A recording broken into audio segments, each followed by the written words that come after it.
देखिए, ये नई पॉलिसी आई है। कोई भी जो पॉलिसी तैयार होती है एक साइंटिफिक टेम्परामेंट डेवलपमेंट के साथ तैयार होती है, जिसके अंदर एक साइंटिफिक टेम्परामेंट और जो ओरिजिनल फैक्ट हैं, जो आर्कियोलॉजी, आर्किविस्ट, एक उसकी पूर्ण परिपक्व तरीके से एक पूरा सिस्टम है उस तरीके से डेवलप्ड होती है। लेकिन नई एजुकेशन पॉलिसी में ये एक एजेंडे के थ्रू राजनीतिकरण करते हुए या पूंजीवादी अर्थव्यवस्था को ध्यान में रखते हुए इसका डेवलपमेंट या इसको आगे लाके प्रायोजित किया जा रहा है, जिसके खिलाफ हमारा प्रदर्शन है। हम चाहते हैं जिस तरीके से हवा, पानी, धूप पे एक हर इंसान का एक हक होता है, उसी तरह एजुकेशन भी पूरी तरह हर आदमी का एक कोई भी उससे वंचित ना रहे, कोई भी उससे फंडामेंटल राइट्स के अंदर आता है। यहाँ तक कि बाबा साहब अम्बेडकर ने भी एजुकेशन, राइट टू एजुकेशन के बारे में लिखा, जो जाके 2005 में ये वहाँ पे हमारी सत्ता में लिखित तौर पे आया।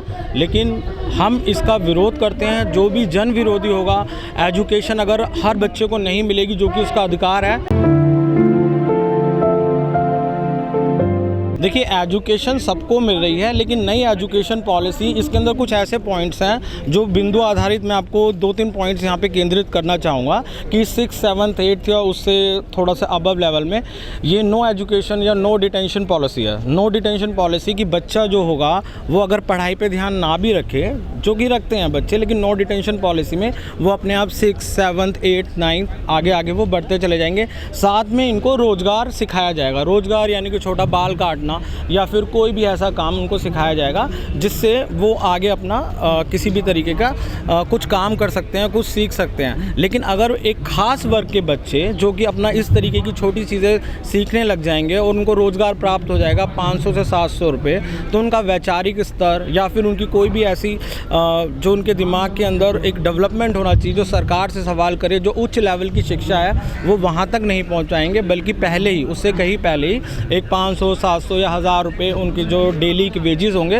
वो उन पे आधारित हो जाएंगे और एक चीप लेबर तैयार होगी इससे, जिसके हम खिलाफ हैं। जो गुजरात सरकार, उसने कहा था कि हम सरकार जो स्टूडेंट हैं उनको पिंचर लगाना भी सिखाएंगे और सब व्यावसायिक जो शिक्षा को लेकर वो काम कर रही है। हाँ, व्यावसायिक शिक्षा को लेकर काम करना चाहिए, बच्चों को रोज़गार सिखाना चाहिए, लेकिन साथ में उनका चिंतन, बौद्धिक विकास, उसके ऊपर खास उस पर ध्यान रखना चाहिए। देखिए, हम नो डिटेंशन पॉलिसी के खिलाफ नहीं है, लेकिन बच्चा अगर 9th में पहुँच जाता है, 10th में पहुँच जाता है, उसके बाद जब वो बोर्ड के एग्ज़ाम में बैठता है तो सोचिए पिछले 5 साल का उसके ऊपर पूरा दबाव होता है। यहाँ तक कि नई एजुकेशन पॉलिसी में 2nd क्लास तक बच्चों को पेन पेंसिल या लिखना पढ़ना नहीं सिखाएंगे, बल्कि वेस्टर्न, बल्कि जो पाश्चात्य जो हमारी वो है उनके हिसाब से वो सिखाने की कोशिश कर रहे हैं, जो कि अभी पॉसिबल नहीं है, जो ज़मीन पे नहीं उतरता हुआ हमें दिखाई दे रहा। 2 साल का बच्चा होता है तो उसको तुरंत स्कूल में ले आते हैं, प्ले स्कूल में डाल देते हैं। इससे तो ज़्यादा बच्चे का शिक्षा दी जाएगी ना उसको। तो देखिए, यहाँ पर अभी तो कोई ऑब्लिगेशन नहीं है किसी भी पुरानी एजुकेशन पॉलिसी में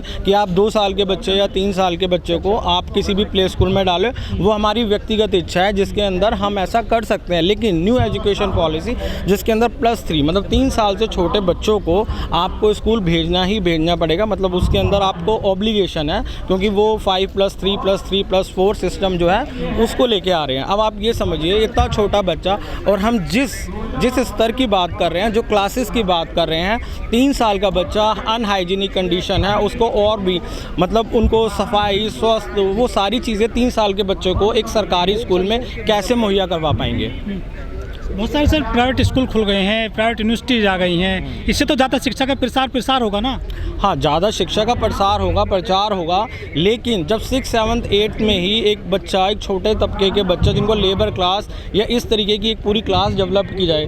देखिए, टेक्निकल एजुकेशन बिल्कुल ज़रूरी है, लेकिन ये देश कैसे चलता है, हमारा समाज कैसे काम करता है, राजनीतिक अर्थव्यवस्था क्या है, पॉलिटिकल साइंस क्या है, हिस्ट्री क्या है, पुराने देशों में, पुरानी संस्कृति में कैसे पूरे हमारा कैसे ह्यूमैनिटी का डेवलपमेंट हुआ, वो सारी केंद्रित होनी चाहिए। ये हर बच्चे का अधिकार है कि कुछ गलत होता है वो सरकार से सवाल कर सके। जो आज ऐसा टाइम आ गया है कि लोग बोलते हैं, जो अच्छी सैलरी भी कमा रहे हैं, वो कहते हैं कि हमें पॉलिटिक्स से कुछ नहीं लेना देना या इस तरीके से कुछ नहीं, क्योंकि उनको पॉलिटिकल अवेयरनेस ही नहीं है, इसका ज्ञान, इसके बारे में भी ज़्यादा से ज़्यादा लोगों का बौद्धिक चिंतन और विकास करना चाहिए, सिवाय इसके कि वो सिर्फ एक लेबर की तरह एक बड़े बड़े पूंजीपति के यहाँ काम करे। उससे हटकर उनका राजनीतिक विकास होना चाहिए, सामाजिक विकास होना चाहिए। नई एजुकेशन पॉलिसी है, उसमें आरक्षण को लेकर कितना ध्यान रखा गया है?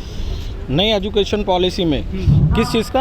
आरक्षण को लेकर स्टूडेंट्स का और उनका शिक्षकों का। देखिए, आरक्षण पहले से ही बाबा साहब अम्बेडकर के द्वारा जब हमारा संविधान रचित किया है, वहाँ पे 15% और 60.5% शुरू से ही है। उसको वो हमेशा से ही लेके रखेंगे, उसको हटाना लगभग नामुमकिन है और राजनीतिक तौर पे तो बिल्कुल भी नहीं हटाया जा सकता है। तो 15% वो रहा है, वो रहेगा, हम उसका स्वागत करते हैं। लेकिन जो नियुक्ति होती हैं, चाहे यूनिवर्सिटी में चाहे कॉलेजों में, वहाँ तो कुछ ऐसा हो नहीं रहा है, भर्तियाँ नहीं हो रही हैं। हाँ, देखिए, कहीं तो वो अनुदान, पहले अनुदान प्राप्त होता था, जो छोटी छोटी यूनिवर्सिटी होती थी, स्कूल्स होते थे, कॉलेज होते हैं, अब वो ये नहीं करके उनको लोन देंगे। अभी अनुदान नहीं होगा, अनुदान की जगह उनको लोन दिया जाएगा और फिर उनको लोन स्कूल्स को, उन बच्चों को चुकाना पड़ेगा।